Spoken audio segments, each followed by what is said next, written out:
All across Iran, people have flooded the streets to protest against the government. We've seen massive crowds of people from all walks of life: shopkeepers, students, workers, the young, the old, demanding an end to the Islamic Republic. And they're doing this in the face of grave danger. Security forces have responded with violence. Since Thursday night, the government has cut Iranians off from communicating with the rest of the world.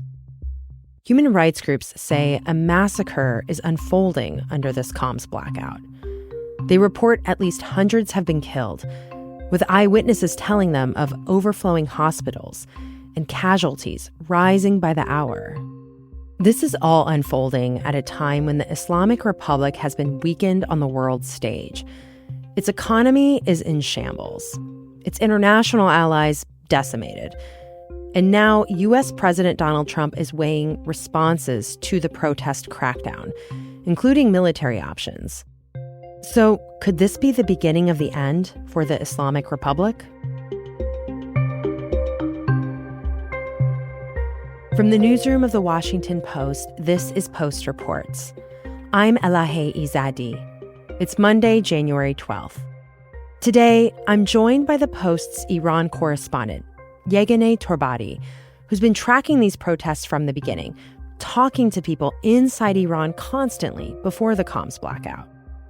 She explains how we got here, what makes these protests different from others in Iran before, and whether the U.S. could get involved. Yeganeh joined me from Istanbul, Turkey, where she's based.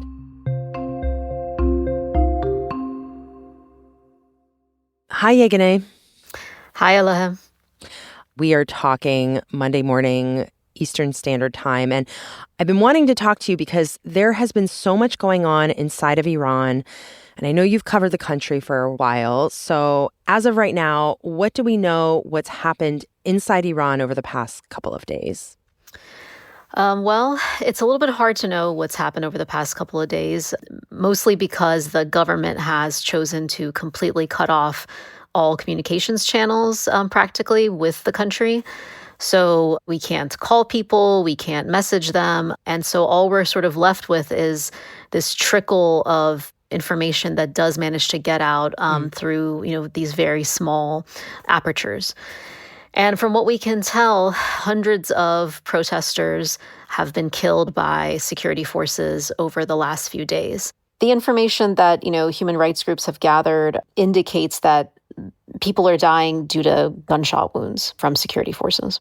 There were videos kind of earlier on emerging of security forces with long guns, like shooting straight at people.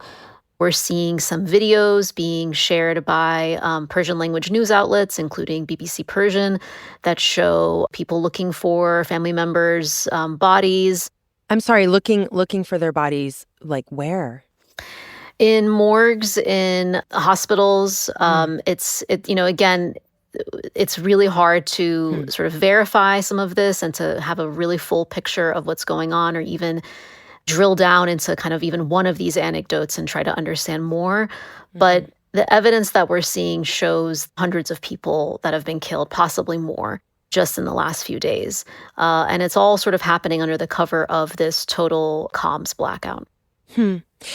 And before the comms blackout on Thursday night, what was the situation on the ground in Iran like in the days leading up to that moment?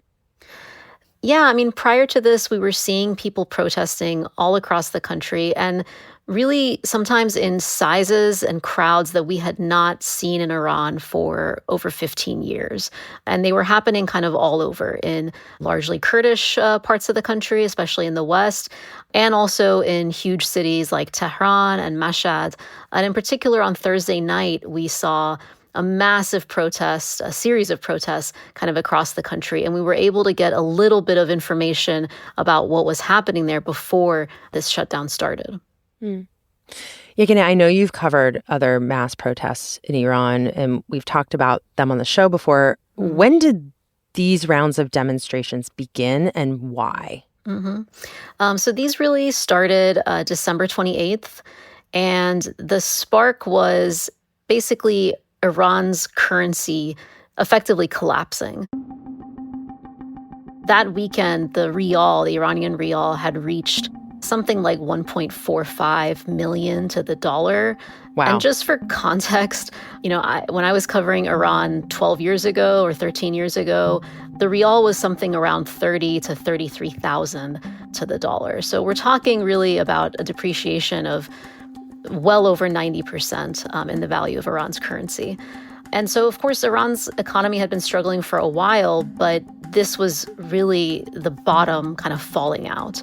And it's really not just a currency, it's also sort of a reflection of how people are feeling about the government and their faith in its ability to govern. The rial sort of functions as a bellwether for Iranians' optimism for the future, effectively. But it also has these practical effects. And the most immediate one was that merchants, bazaar merchants who sell goods, especially imported goods, their businesses were not viable anymore because they have to, especially mobile phone vendors, for instance, they have to import all of those goods. And the prices that they now had to charge their customers, those customers just couldn't pay. And so we saw some of these merchants close up their shops and begin chanting and asking for others to join them. And that was a relatively small spark. It was in Tehran. And then that spread to other bazaars, other markets in the city. And then from there, within a couple days, we saw other elements of society, particularly students who are a really core part of Iran's civil society. They joined in. And then after that, it sort of spread across the country and across various ethnic groups and sectors of society. It's obviously really hard in a country like Iran where Western journalists don't have a ton of access. We don't have a reporter based there. We interview people and we try to get a sense of why they're protesting. Of course, that's just a little snapshot and we're not doing a poll or anything. So I think it's really instructive usually to look at the chants, what people are calling for. The chants that we saw in these protests, like in other rounds in the past as well, especially recently, they indicated that people were asking for a fundamental change to the system of government that they live under.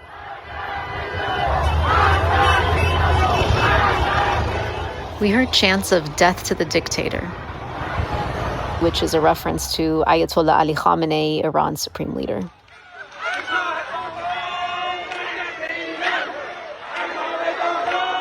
And we also heard people calling for the return of the Shah, meaning the monarchy, which was the system that the current Islamic Republic replaced almost 47 years ago. And so, those to me indicated that although this spark may have been economic, it very quickly, within 24 to 48 hours, the protesters were showing that their concerns were not just economic. They had much deeper dissatisfactions.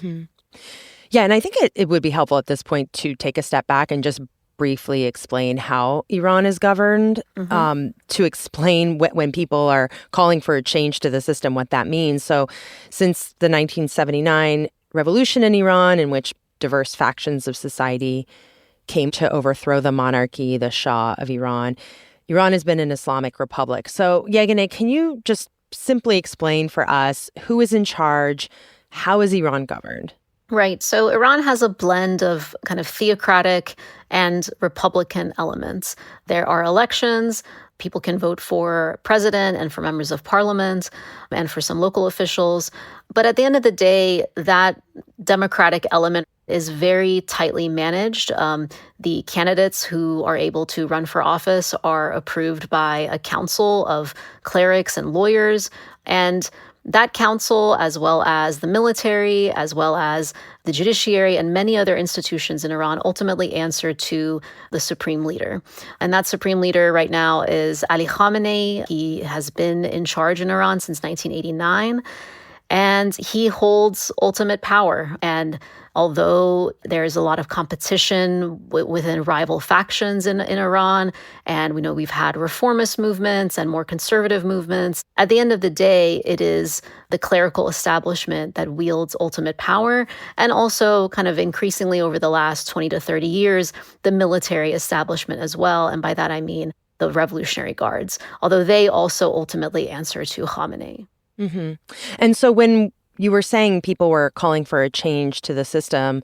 I mean, aside from the economic discontent, what has life been like for people in Iran under this system of governance? hmm Well, I think there's a lot of different elements to that. One of those elements is the international isolation. So Iran's Islamic government has prioritized a particular ideology, and that ideology is that of resistance to the West. It has pursued a policy that, in its own words, is anti-Israel. It has supported militant groups abroad, including Hamas, including Hezbollah in Lebanon. It has pursued a nuclear program that at least Western governments suspect of being aimed at a weapon. And it's also pursued a very robust ballistic missiles program. All of that has had a cost in the sense that Iran has been under layers of sanctions really for almost its entire existence as an Islamic Republic, but especially much stricter sanctions over the past 20 years or so. And that has isolated Iranians economically, diplomatically. And so, a lot of Iranians say that they just want a normal life. They just want to be able to travel on their passports to different countries and not be suspected of, terrorism or kind of all of these, what they would say are, kind of the nefarious goals of the government.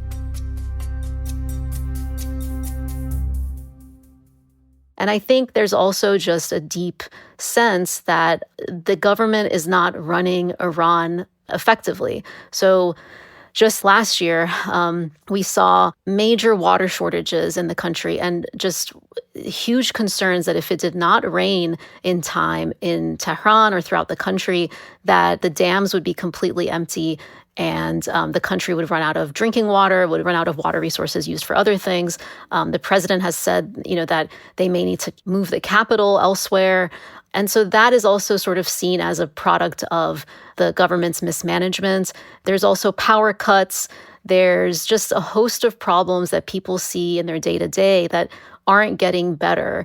And a lot of people just feel like we're not seeing any benefit from this system of government. We don't believe in this ideology, and we just want to live a normal life, like, nothing special, just something that, people all over the world kind of take for granted. And then there's also this question of, is this a free society? Is this a society where people can openly express themselves? And the reason I'm bringing that up, too, is because this isn't the first protest movement we've even seen in the past few years in Iran. I think people might remember the mass demonstrations around 2022, the Women Life Freedom movement sparked by the death of a woman, Mahsa Amini, in police custody after her arrest for allegedly violating the hijab compulsory Islamic code law. And I think a lot of that focus became about how people were feeling repression inside the country. So how are these protests like that, and how are they different? Yeah, so under this government, there have been a number of rights that, have not been recognized, including a host of women's rights, freedom of speech, freedom of religion, the freedom to organize politically, especially in a way that the government doesn't like or doesn't approve of. All of these things are kind of part of the ways that Iranians have been repressed over the past 4, almost 5 decades. People feel quite suffocated at times by the Islamic nature of the Islamic Republic. And the government has really sought to determine how people dress, what media they consume, how they conduct their private lives on a range of different fronts. People have paid a huge price for that in their view. So that's another aspect of why people feel, so fed up at this point. But in terms of how these protests are different, I mean, we have not seen crowds of this size in Iran in a really long time. There's different reasons for that, including a lack of maybe one unified organization calling for a protest at a particular time. But another big reason is the repression that the government answers these protests with, and the violence. There have been economic protests in the past. In 2017, there were economic protests. In 2019, but those tended to be sparked at least by a discrete issue. Like in 2019, it was the increase in gasoline prices. This time it feels much more, at least from analysts that I've spoken with, that there's not one specific thing that the government can do to fix the state of the economy right now. And we kind of see that in the responses that the government has made so far, at least early on. They made a change that would give Iranians the equivalent of $7 a month in credits that they could use for basic food items.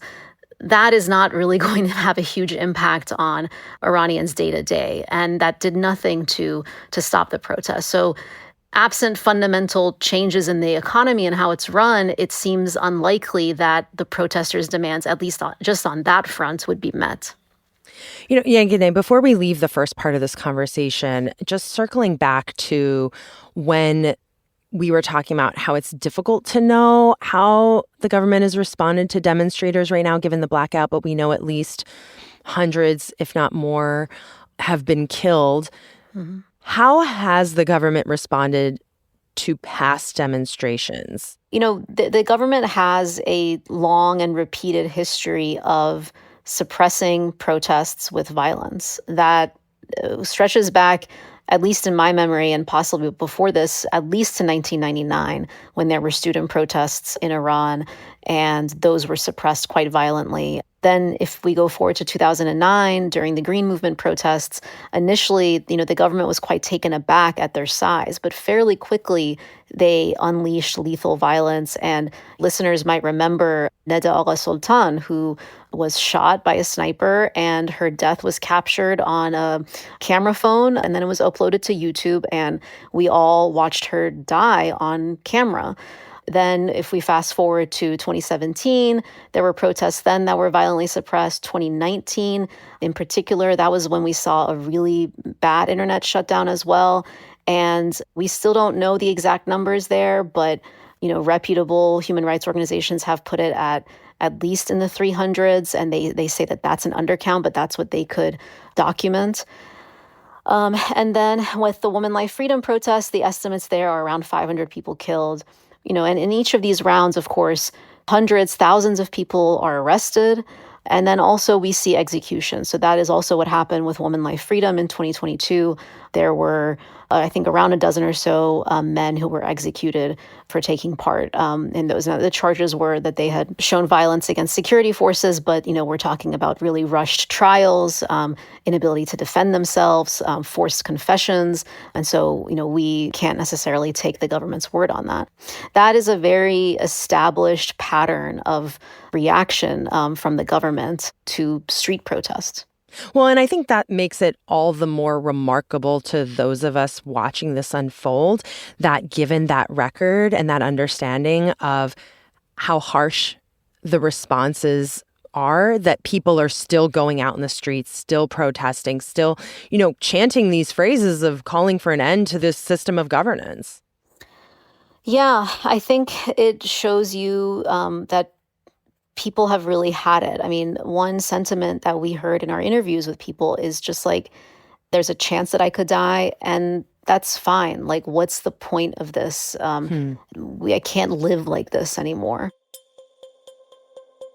And I think people are really, really suffering and struggling and feel like they have no other choice. They feel like they have tried in different ways to first reform this system and then protest for it to change or ask for changes on the margins. And none of those demands have been met. And so for them, I think, Iranians understand the risks of their actions. They know better than anyone else, but they feel like, we have to at least register our dissent with the caveat that there are probably still millions of Iranians who support this government. And also, I recognize that, the people who are perhaps willing to speak to a Western reporter are maybe not completely reflective exactly of the entire population. But, when I talk to analysts, when I just sort of look at the arc of Iranian history over the past, 45, 47 years, it does seem clear that that discontent has really spread throughout a very large portion of the society. And it's just deepened to the point where people are not able to take it anymore.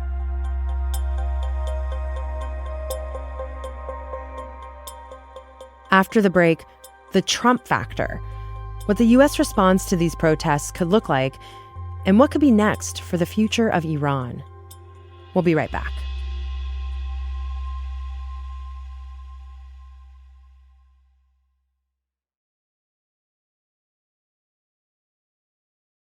Yeganeh, now I want to step back and talk more about how the United States plays into all of this and their positioning toward what's happening inside of Iran. So just to start there, what has President Donald Trump said about these protests?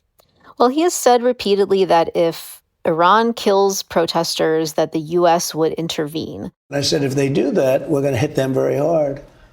We're going to hit them hard. We're ready to do it. And the State Department has also issued statements in support of the protesters. For what we know as of the latest, we know that the Trump administration is considering military options and that the president has not really settled on one specific option, but that those discussions, are expected to continue.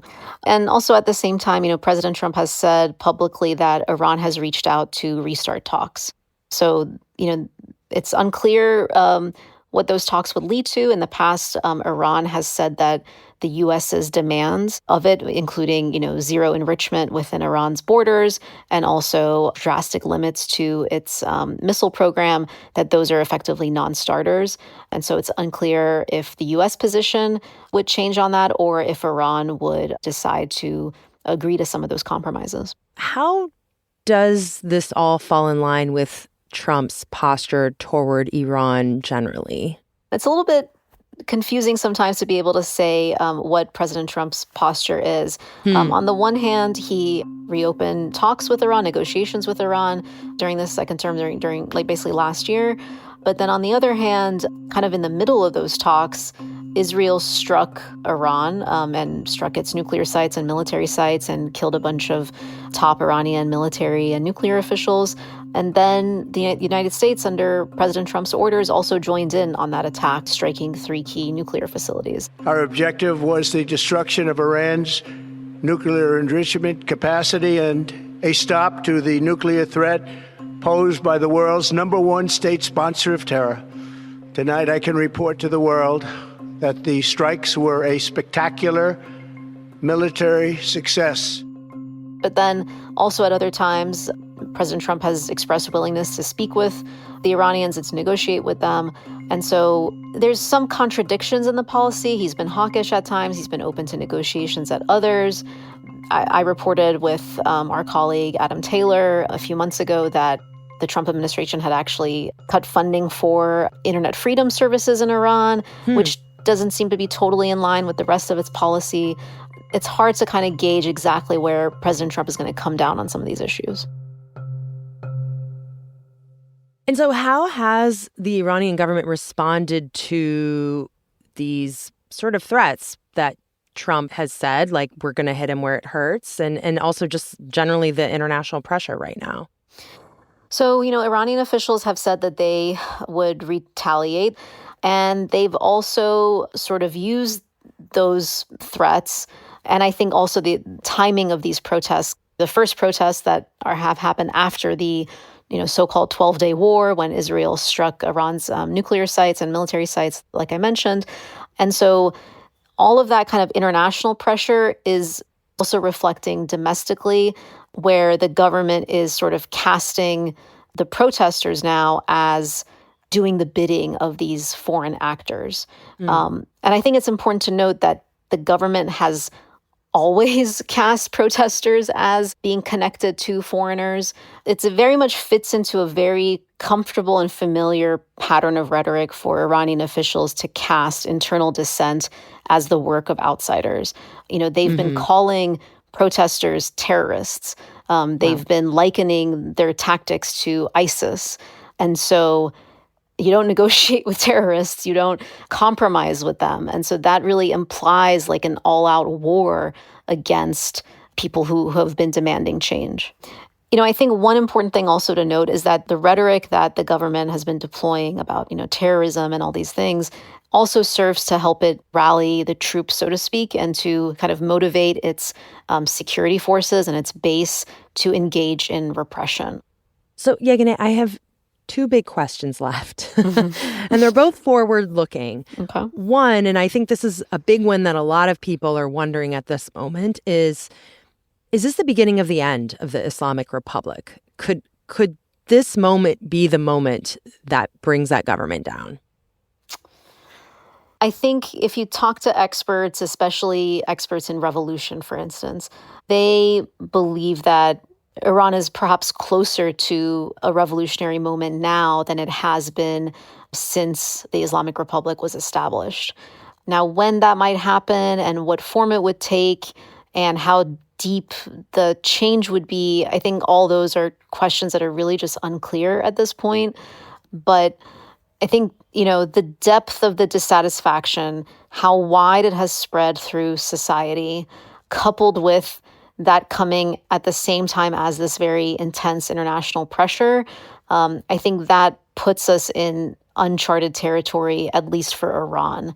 I think what's fair to predict or to assume, just based on the evidence that we have from years of observing, is that the government in its current form is very unlikely to be able to address people's deep frustrations. And one thing to note is that right now, the Islamic Republic is vulnerable.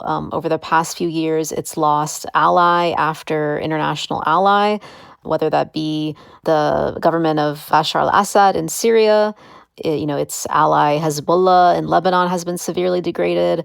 And even, very recently, its a major ally in Latin America, Nicolas Maduro, was seized and arrested by the U.S. government. And so, Iran is largely isolated at this moment. If the Islamic Republic were to end, if this government were to fall, whether it's anytime soon or in the near future, are there any clear opposition leaders or an organized opposition that could step in? There's, of course, opposition figures inside Iran, outside Iran, and, civil society and, charismatic figures in the opposition, labor leaders. All these sorts of figures have been pretty repressed over time. They're in jail or they've been forced into exile or restricted from doing the work of organizing society and certainly from organizing people against the Islamic Republic. There are, of course, some political parties and labor groups, especially in areas like with ethnic minorities, but still they operate in an environment where they're extremely limited in kind of the political actions that they can really take.